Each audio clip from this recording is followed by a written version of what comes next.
अस्सलाम वालेकुम, क्या हाल है? आई होप आप सब खैरियत से होंगे और सॉरी फॉर दैट इस वीक वीडियो जो है वो नहीं डाल सका था। बहरहाल आज के वीडियो में देखने वाले हैं अपन के जावास्क्रिप्ट के अंदर ऑब्जेक्ट क्या होते हैं, ठीक है?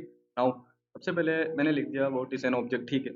ऑब्जेक्ट बनाने के लिए आपने करना क्या है? आपने सबसे पहले एक वेरिएबल बनाना है और किसी भी नाम से बनाना है, उसके बाद इक्वल टू के बाद करली ब्रैकेट, ये बन गया ऑब्जेक्ट।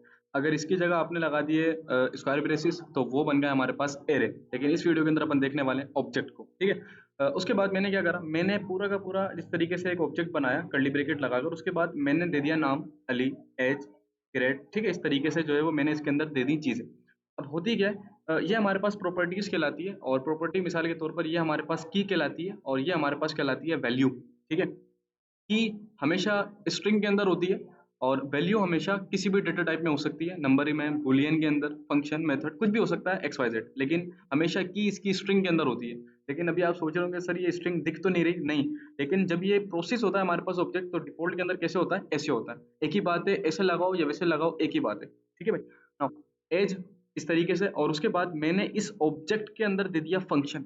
किसी भी ऑब्जेक्ट के अंदर अगर फंक्शन आ जाए तो उसे कहा जाता है मेथड। आपने बहुत जगह सुना होगा ये फलाना मेथड है, मेथड है, मेथड है, मेथड है। तो मेथड असल होता क्या है? मेथड का मतलब यही होता है कि किसी भी ऑब्जेक्ट के अंदर अगर फंक्शन आ गया तो विच मीन्स कि वो मेथड कहलाता है हमारे पास। नाउ उसके बाद मैंने कहा ऑब्जेक्ट क्रिएट, ये तो हो गया पहला तरीका हमारे पास। एक और तरीके होते हैं हमारे पास ऑब्जेक्ट लिटरल, ये सिंपल एज इट इज, जैसे अपन ने ऊपर देखा, ये वही तरीके कार है हमारे पास। उसके बाद एक और दूसरा तरीका होता है प्रोटोटाइप की मदद से। प्रोटोटाइप यानी कि खुद का मेथड है ऑब्जेक्ट डॉट क्रिएट। इसी तरीके से ऑब्जेक्ट डॉट क्रिएट है, इसी तरीके से ऑब्जेक्ट डॉट की है, ऑब्जेक्ट डॉट वैल्यू है, ऑब्जेक्ट डॉट एंट्रीज है। इसके अलावा बहुत सारी चीजें होती है हमारे पास, ठीक है? बहरहाल ऑब्जेक्ट डॉट क्रिएट, और उसके बाद देखें मैंने क्या लगा दिया, करली ब्रैकेट, क्योंकि मुझे पता है मैं ऑब्जेक्ट क्रिएट कर सकता हूँ with the help of using करली ब्रेसेस, सो दैट्स व्हाई। ठीक है? बाद मैंने इसके अंदर लगा दिया फंक्शन। तो मैंने आपको ऊपर बता दिया कि किसी भी ऑब्जेक्ट के अंदर अगर कोई भी फंक्शन आ जाए तो उसे उस वक्त हम फंक्शन नहीं बल्कि मेथड कहते हैं। नाउ मैंने कॉल करा, कॉल कैसे करेंगे? अच्छा, इसको ऑब्जेक्ट डॉट गेट फंक्शन का यानी कि नाम जो भी हो, और उसके बाद फिर ये जरूर देना है आपने राउंड ब्रैकेट, अदरवाइज वरना ये कॉल नहीं होगा।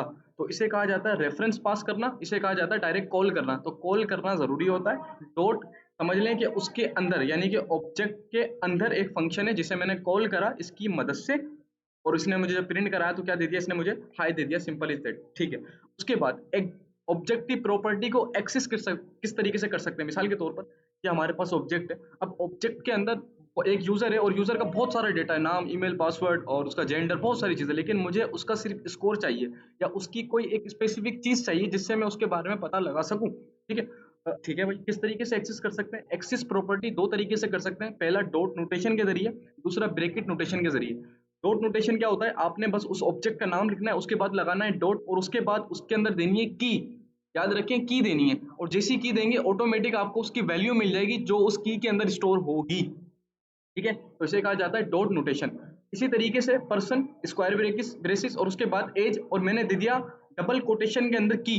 डबल कोटेशन में मैं की क्यों दे रहा हूं जब भी मैं ये लगा रहा हूं स्क्वायर ब्रेकेट्स? क्योंकि मैं आपको बता चुका हूं कि ये जो वैल्यू प्रोसेस होती है वो एज अ स्ट्रिंग ही होती है, सो दैट्स व्हाई। तो आज आपको पता भी लग गया होगा कि हम जब भी ऑब्जेक्ट की वैल्यू को एक्सेस कर सकते हैं ब्रैकेट नोटेशन के जरिए, तो डबल कोटेशन क्यों लगाते हैं? सो दैट्स व्हाई, इसीलिए जो है वो जरूरी होती है हमारे पास ये लगाना। तो इस तरीके से हम किसी भी ऑब्जेक्ट की वैल्यू को एक्सेस कर सकते हैं इजीली, सिंपल इज इट। उसके बाद वैल्यू एक्सेस हो गई हमारे पास। उसके बाद मैंने क्या करा, ऐड किस तरीके से करेंगे, अपडेट किस तरीके से करेंगे, और डिलीट किस तरीके से करेंगे, ठीक है भाई? Person dot city equal to NY, इस तरीके से कर सकते हैं ऐड।